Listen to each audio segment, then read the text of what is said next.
artículo 3 de la Ley 26.657 establece a la salud mental como un proceso determinado por componentes históricos, socioeconómicos, culturales, biológicos y psicológicos, cuya preservación y mejoramiento implica una dinámica de construcción social vinculada a la concreción de los derechos humanos y sociales de toda persona. En una sociedad en donde prima el individualismo y el aislamiento social, la salud mental debe ocupar un lugar prioritario y urgente en la agenda, donde el Estado garantice políticas de prevención y promoción de la salud que apunten a que la comunidad transforme sus lazos y sus condiciones de vida. La inversión en salud mental es mayor acceso a la salud. No hay salud sin salud mental.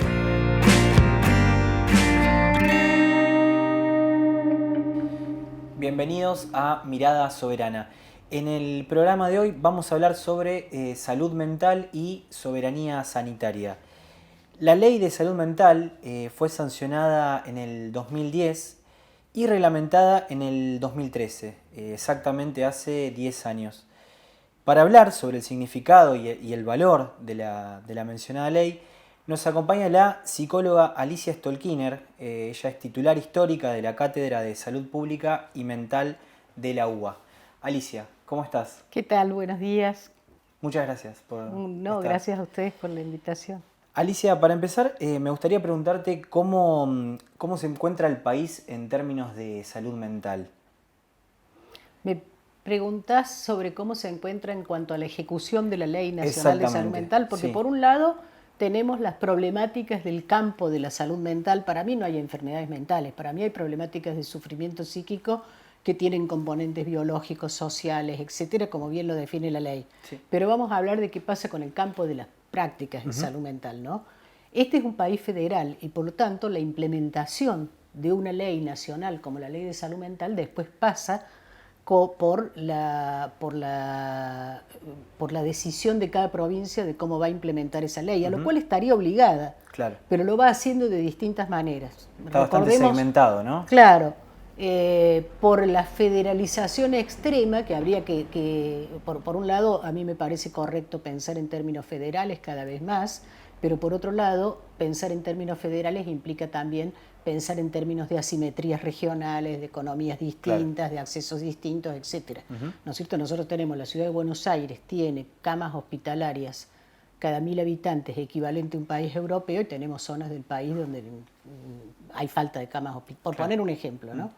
Volvamos al campo de la salud mental. Entonces, la ley de salud mental, si uno se fija lo que está sucediendo como reforma en la provincia de Buenos Aires, encuentra que por primera vez la provincia de Buenos Aires tiene una política de Estado de ejecución de reformas globales del modelo de atención en salud mental, que sin embargo es reciente como implementación, aunque ha habido intentos previos, y ha avanzado mucho en algunos aspectos. Pongo, por ejemplo, los aspectos de transformación de las grandes instituciones manicomiales, y que tiene todavía mucho por avanzar en términos de que estamos hablando de una provincia que es prácticamente un país. O sea, si yo he trabajado en Centroamérica, sí, la provincia de Buenos Aires es más compleja, tiene más población y tiene más complejidad política que un país centroamericano. Sí.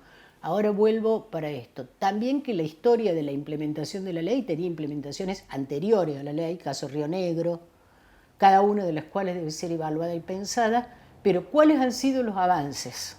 Los avances han sido que muchas provincias han constituido dentro de una manera o de otra un órgano de revisión en salud mental, que algunas provincias han empezado transformaciones, que algunas ya los tenían y esto los ha apoyado, que la salud mental también, no solamente, esto no es solo por la Argentina, sino en general, ha sido, desde antes de la pandemia ya existía esto desde la OMS, pero ahora está muy promovido, para bien y para mal, un debate sobre el tema de la salud mental. También se ha avanzado, pongo el caso Provincia de Buenos Aires, en articulaciones intersectoriales con educación para trabajar talleres con jóvenes en la secundaria, etc.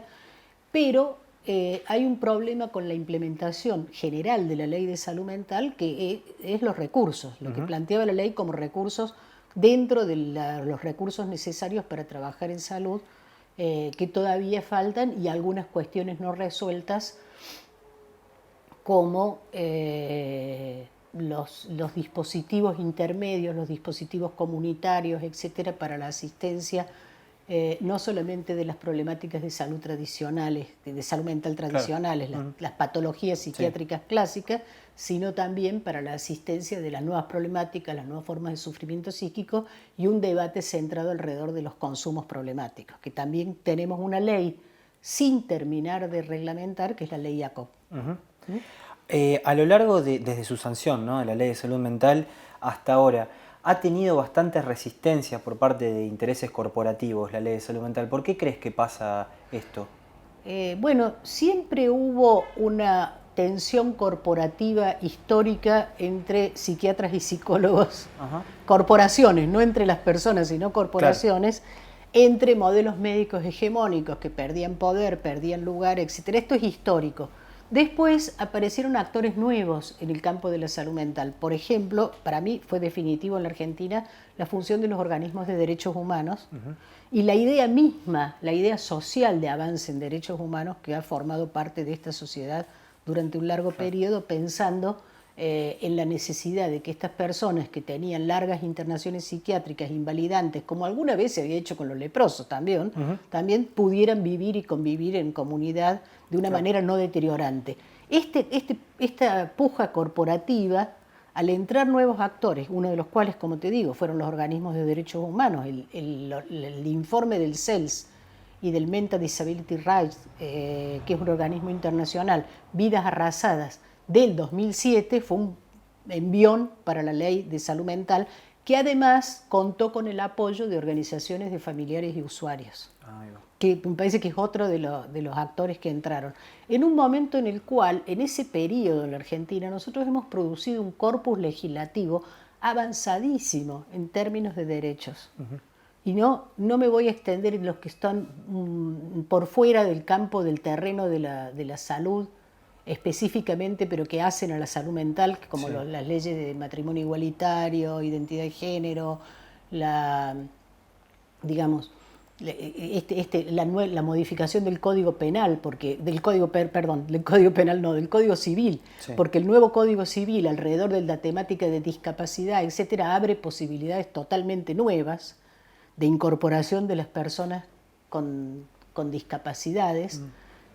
A partir de incorporar el concepto de discapacidad social, por ejemplo, otras formas desaparece la figura de la insanía, que ya había desaparecido con la Ley de Salud Mental, pero ahora se extiende esta cuestión de los cuidados y los apoyos necesarios para el desempeño en la vida, todo un paquete.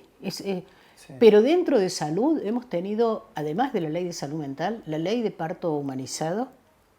Y acá me voy a detener en una cosa, que tiene un capítulo sobre violencia obstétrica y no he visto que los obstetras protesten por ello. Claro. En cambio, la Ley de Salud Mental tiene corporaciones psiquiátricas diciendo nosotros nunca haríamos nada que dañe a un paciente, etc. Ahora, cuando uno ve algunas de las películas y documentales que se han hecho últimamente sobre las personas que están siendo externadas de instituciones psiquiátricas, no encuentra mayor prueba con respecto ¿cómo podría decir?, al descuido global con respecto a estas personas que ver el estado de sus dentaduras. No hay una sola persona. ¿Cómo puede ser que una persona que está bajo la asistencia hospitalaria de lo que llaman un hospital de alta especialidad, dicen algunos, tenga a los 20 años de internación no le quede un solo diente sano? Quiere decir que nunca se le hizo un cuidado odontológico. Está bien, hay gente que está afuera y tampoco ha tenido acceso. Claro. Pero esta es una persona que está bajo el cuidado del sistema de salud. Vuelvo a la pregunta tuya. Sí. El problema de la implementación de la Ley de Salud Mental es un doble, de la resistencia a la implementación de salud mental, es que hay gran cantidad de intereses puestos en juego. O sea, el principal debate hoy en día lo están dando no tanto el sector privado, las clínicas y sanatorios privados, que de alguna manera se han visto, muchos de ellos comprometidos con la ley en transformación de sus propias prácticas, pero que no son interesados en grandes tiempos de internación, porque el programa médico obligatorio al cual se tienen que avenir por obras sociales o empresas de medicina prepaga, en realidad contempla 30 días de internación por año. Claro. Claro. Sí, sí, Entonces sí. queda un sector mínimo de la sociedad que puede pagar en privado, pero la idea de ellos en realidad poco a poco es incorporarse a un modelo de atención donde la internación sea, como lo dice la ley de salud mental, un recurso en última instancia para que la persona recupere su equilibrio y pueda volver a seguir en comunidad y en atención ambulatoria. El debate principal se está dando en el tema de los consumos problemáticos. Bien, bien. Te voy a hacer dos preguntas en una. Primero, ¿en qué situación se encuentran los hospitales públicos del país? Y si últimamente, en los últimos años, has notado que ha aumentado la demanda de psicólogos y psiquiatras en los hospitales públicos. Y depende, cuando vos decís el país es un montón, porque está claro, o sea, si vos me decís en provincia de Buenos Aires había una alta contratación de personal. Sí. Psicólogos, psiquiatras, trabajadores sociales, musicoterapeutas, se le ha dado la matrícula a los acompañantes terapéuticos y se está profesionalizando el campo del acompañamiento terapéutico, que a mí me parece un dispositivo fundamental para el trabajo en salud mental, porque es como, así yo digo metafóricamente, así como algunas personas con problemáticas respiratorias, por ejemplo EPOC, vos las ves hoy en día tomar un ómnibus porque llevan la asistencia respiratoria móvil, así el acompañante terapéutico es ese dispositivo de salud mental que acompaña, como su nombre lo dice, a la persona en su vida cotidiana. Tal cual. No necesitas encerrarlo. Antes esa persona estaba, la persona con la dificultad respiratoria estaba internada, conectada a un tubo. Ahora, y lo mismo pasa con la tendencia, casi diría general, en las problemáticas de salud crónicas. Crónicas quiere decir, cronos viene de tiempo, quiere decir largas en el tiempo. No Claro. quiere decir incurables o no incurables. Pero a mí me tocó viajar con una persona con diabetes, un joven, Sí. que iba en un viaje en avión, se levantó, se midió la glucosa, se inyectó la insulina, todo lo hizo solo. Antes ese joven no podía estar en el avión, tenía que estar cerca de un centro de salud donde hacer todo eso. Claro. ¿No? Bueno, Claro. trasladémoslo al campo de la salud mental. El acompañante terapéutico en el periodo de adaptación, de readaptación de la persona, en determinadas crisis, etcétera, cumple esa función. Vuelvo a tu pregunta. Sí. Depende de cada provincia, depende a veces de cada municipio. Yo he trabajado con municipios previamente a la pandemia, estaba haciendo una investigación en un municipio de la provincia de Buenos Aires que tenía muy buen modelo de asistencia con una cierta cantidad de personal designada en el primer nivel de atención en salud mental, y por ahí te vas a otro municipio y no. Claro, claro. Entonces, la pregunta referente a todo el país, creo que en todo el país, sin embargo, necesitaríamos más recursos.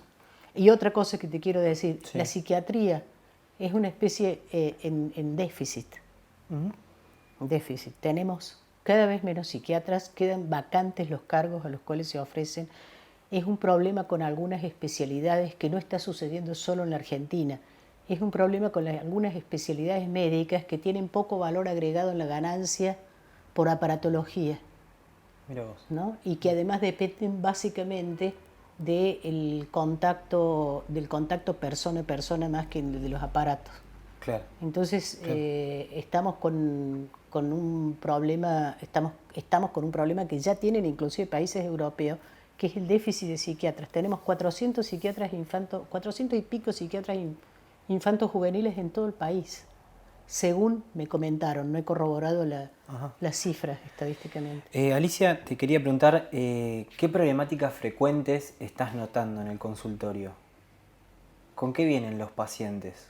El consultorio es un lugar que es como las encuestas, te toma una muestra definida, ¿entendés? O sea, yo, además del consultorio, por suerte, yo tengo mucho contacto porque permanentemente trabajo con servicios de salud, voy a hospitales, voy a servicios, etcétera. Sí. ¿Qué es lo que más está apareciendo en este momento? En el consultorio, además de las problemáticas clásicas, además otra cosa, yo no atiendo en el consultorio privado problemáticas de consumo. Considero que se necesita un dispositivo institucional más importante que el consultorio privado, aunque uno puede aportar desde el consultorio privado, pero problemáticas de consumo de sustancias me parece se necesitan dispositivos específicos. Estoy viendo muchas crisis de modelos familiares en sectores medios, muchas crisis de relaciones de pareja, mucha dificultad de los jóvenes, muchas veces, casi diría, mucho sufrimiento por parte de jóvenes, no solo de adolescentes, sino de adultos jóvenes con respecto a la perspectiva de futuro, la inserción, etcétera. Hay un nivel de problemática. Cuando nosotros pensamos el sufrimiento psíquico, las problemáticas de salud mental, las pensamos teniendo en cuenta una multiplicidad de dimensiones. Entonces, por ejemplo, hay una problemática de sufrimiento general que ya está estudiada y que tiene que ver con las crisis económicas. Y hay como dos modelos de crisis económicas que producen, han estado estudiadas produciendo determinadas problemáticas de salud mental en las poblaciones, ¿no? Unas son la recesión con desempleo y otras son las situaciones de inflación e hiperinflación, ¿no? Claro. El enloquecimiento de la moneda, digamos, se desarticula prácticamente la posibilidad de vida cotidiana. Bien. ¿No? Y además hay amplios sectores que sienten que se van a caer del mapa. Claro, tal cual. Comentales a los que nos están viendo por qué es importante que el Estado invierta en salud y específicamente en el área de salud mental. A mí me preocupa un poco porque dentro de las propuestas que se están haciendo con respecto a un futuro gobierno en este país, hay gente que ha descubierto la pólvora de lo que ya fracasó, que es privatizar el sistema de salud, que es el modelo de las HMLO norteamericanas, el modelo que logra que en Estados Unidos tengamos el sistema, cuando digo tengamos me refiero al mundo, claro. El sistema de salud más caro del planeta, con los peores resultados y con gente sin cobertura. Es un sistema que piensa que el Estado es ineficiente, lo dice claramente, que el Estado es ineficiente, que lo que tiene que funcionar es un mercado de seguros de salud donde cada persona pague su propio seguro, sí. Y ese seguro a su vez le va a pagar, ¿qué es un seguro? Un seguro es algo que uno paga con la ilusión de no usarlo, o sea, porque yo no pago mi seguro de salud para enfermarme y usarlo, sino que mi ilusión sería no tener que usarlo, es como pago mi seguro de vida pero no me quiero morir, y la empresa que te lo vende tampoco quiere que vos lo uses, porque la empresa quiere tener ganancia. Lógico. Sí. Entonces esto produce un aseguramiento que es individual, y la prestación que da es individual, y siempre va a tener que estar acotada y limitada porque la empresa aseguradora tiene que tener ganancia. Sí.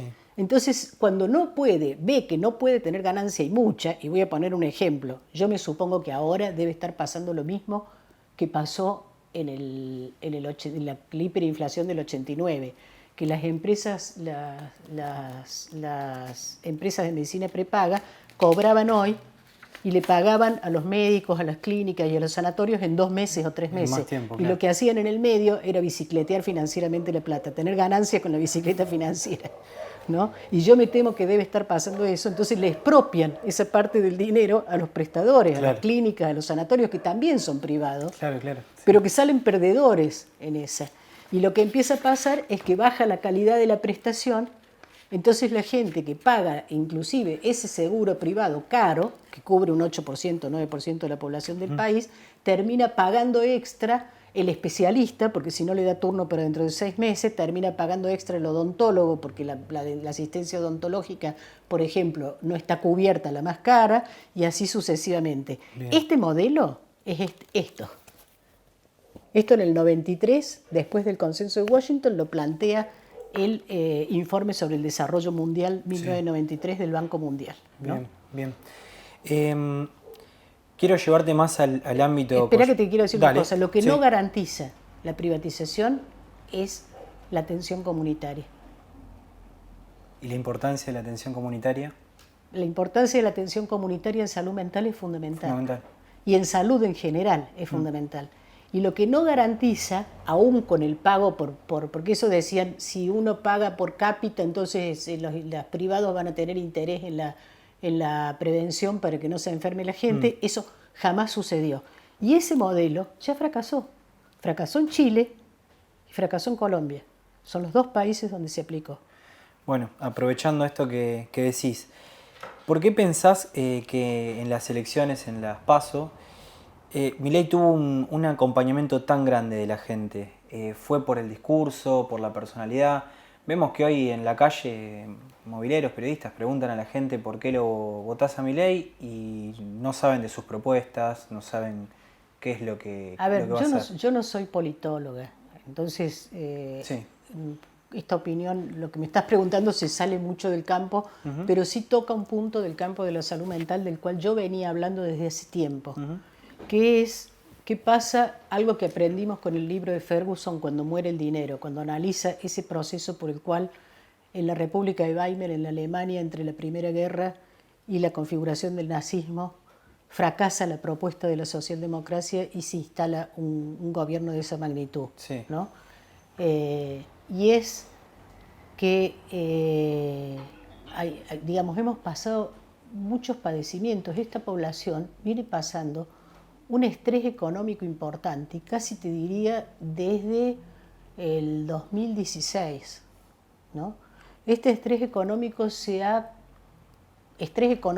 social, y hay además, y esto es casi diría en Occidente está pasando en todos lados, fue el modelo Reagan, el modelo Trump, el modelo Bolsonaro, etcétera, sí, una especie como de búsqueda de captura de esa situación enojosa, del malestar. Es mucho más fácil si uno encuentra un enemigo al cual atacar. Sí. Y es mucho más fácil si uno encuentra un identificable al cual sentir que le canaliza el odio. Y esto, por ejemplo, todos los discursos, la inseguridad, el armamento de la población para defenderse, lo cual en Estados Unidos es una catástrofe. En Japón hubo un atentado, un intento de magnicidio y la persona usó un arma ridícula porque en Japón está prohibidísimo tener armas. Sí. Si no, ese ex primer ministro estaría muerto. Y nosotros, dicho sea de paso, hemos evitado un magnicidio porque hubo un accidente con el arma que se usaba, si no estábamos... Armar la población no disminuyó el crimen en Estados Unidos, aumentó el riesgo de toda la población. Es una de las principales causas de muerte el uso de armas de fuego. Vuelvo a lo que estaba diciendo porque me fui un poco. Entonces, a mí me preocupa porque yo tengo la impresión de que estamos en un momento de transición histórica que como todo momento de transición histórica es de mucho riesgo y de mucha confusión. Entonces, eventualmente puede suceder que las personas, inclusive los jóvenes, cuyos módulos de comunicación actual son cada vez más breves, menos reflexivos. Hay un documento del Banco Mundial, el Informe sobre el Desarrollo Mundial 2014-2015, que se llama Mente, Sociedad y Conducta. Es muy notable ese texto, porque ¿por qué un banco se ocuparía de la mente? Claro, es como cuando salió el invertir en salud, que me acuerdo de Giovanni Berlinguer, que era un eurodiputado, decía, usted le confía su dinero a un banco y hace bien. Después yo le dije, no tanto, le dije después de la crisis nuestra del 2001, dice, pero ¿le confiaría su salud a un banco? Bueno, ¿y por qué un banco se ocuparía de la mente? Porque ahí tienen las indicaciones de cómo construir una forma de que la gente tome decisiones que ellos llaman no deliberativas, sino decisiones rápidas, emocionales, tomando elementos de las neurociencias, de la psicología cognitiva, etcétera, arman un entramado, ¿no? Con lo cual no quiere decir que la gente quede capturada por eso, no quedaría capturada por eso si además no estuviera padeciendo lo que padece. Tal cual. Claro. ¿Está claro? Sí, claro. Y si no estuviera soñando con una diferencia, si no fuera que de alguna manera, porque lo que pasó desde la crisis de los 70 hasta ahora, es que se pensó que había un solo modelo económico, que ese modelo económico era implementable siempre a costa del sufrimiento de un sector de la población, los ajustes, etcétera, etcétera. Estoy hablando de América Latina en general, no estoy hablando de la Argentina en particular, que tuvimos un periodo de respiro, digamos, ¿no? Y que la función de la política, eso también pasó en Europa, la función de la política era garantizar la gobernabilidad para que... entonces eso desvirtuó la democracia totalmente. Claro. La desvirtuó. Porque Grecia votó, la gente votó mayoritariamente por no pagar la deuda y el Banco Europeo dijo tienen que pagar y ahí sonó todo. Se acabó. Y ahí sonó en la cuna del nacimiento de la democracia occidental. Ténganlo en cuenta. O sea, como digo, mataron a la madre. Alicia, en una entrevista que te hicieron recientemente, aseguraste, lo cito textual, que Milei es una figura construida mediáticamente que crece porque su subjetividad responde a la época. ¿Qué significa esto y si lo querés Bueno, ampliar? empecemos. Ayer estaba leyendo una estadística. Fue el economista más entrevistado en el año 2001, 2021 en los canales de televisión. Tuvo creo que eran 235 presentaciones en televisión, prácticamente una por día. Prácticamente. ¿No? Por supuesto, no en todos los canales, pero digamos que dentro de los medios hegemónicos, esto a su vez se replicó un muy inteligente uso de TikTok, la red de los jóvenes, ¿no? Ahora, esto no significa que esa construcción mediática hubiera necesariamente cuajado si no estuviéramos atravesando todo lo que hemos atravesado, ¿está claro? Estuvo acompañado, ¿no? Por decirlo de alguna forma. Sí, si no hubiera sido... O sea, yo no creo que lo que pasa es que tal como lo dice ese texto del Banco Mundial del 2014, se trata de que la gente tome las decisiones sin necesidad de buscar demasiada información. Claro. Es curioso. Claro. Entonces, yo pertenezco a una generación que es previa a todas estas formas de hiperinformación que tenemos, y entonces nosotros teníamos que construir la información básicamente con la lectura. Yo me acuerdo la época en que los canales de televisión eran 3 y tenían un horario para el noticiero, para enterarse de las noticias. Una hora dedicada al noticiero. Una hora al mediodía, una hora a la noche. Ahora hay programas que ahora vos tenés un 24 canal horas. que está totalmente dedicado a noticias todo el tiempo, entonces tenés una mezcla de información, que te enterás que se cayó un perro de un puente en en Europa, y te enterás simultáneamente, y además me da la impresión de una baja calidad de análisis, de un análisis que está más centrado en el sentido que la gente tiene, de cómo lo explica. Una cultura del panelismo, ¿no? Sí, y una cultura de la búsqueda, de la captura del enojo y el odio, ¿no? ¿Qué le haría a usted ahora, por ejemplo, bueno, aparece el problema de la seguridad? Entonces, estos habrían que matarlos, la idea de lo que yo llamo la convocatoria a una pulsión, a un goce retaliativo, a que a vos te dé un cierto placer ver cómo te vas a vengar o se vas a vengar, o alguien que debe ser destruido te produce un cierto alivio, ¿no? Bien. El violador lo van a violar en la cárcel, se lo dicen, lo sugieren, te convocan a complacerte con ello, te convocan a ser cómplice. Tal cual. Es horrible. Recientemente el periodista Juan Luis González, que es autor del libro El Loco, que es una investigación sobre la vida de Javier Milei. Que no he leído, dicho sea paso, así que no me recomendable. Asegura, desde chico Milei sufrió mucha violencia física y psicológica de la madre y el padre. Bullying en el colegio, falta de amigos y de parejas a lo largo de toda su vida. La primera novia que tuvo fue a sus 47 años y le duró 6 meses. Además, asegura el mismo autor que está tan atrapado en ese mundo tan difícil que se convenció que su perro era su hijo. Por eso cuando murió lo mandó a clonar, y por otro lado empezó a hablar con su perro a través de una medium. Después eso profundizó en que terminó hablando con Dios, que le dijo que se tenía que dedicar a la política. ¿Qué opinas sobre estos patrones de Milei? Bueno, ahí te voy a hacer, casi te diría, un reparo ético. Yo no estoy de acuerdo con hacer diagnósticos psicopatológicos a partir de biografías, libros, etc. Sí. O sea, se ha abusado de ello. Se ha abusado con el síndrome de no sé qué miércoles cosa que tendría Cristina Kirchner, se ha abusado con la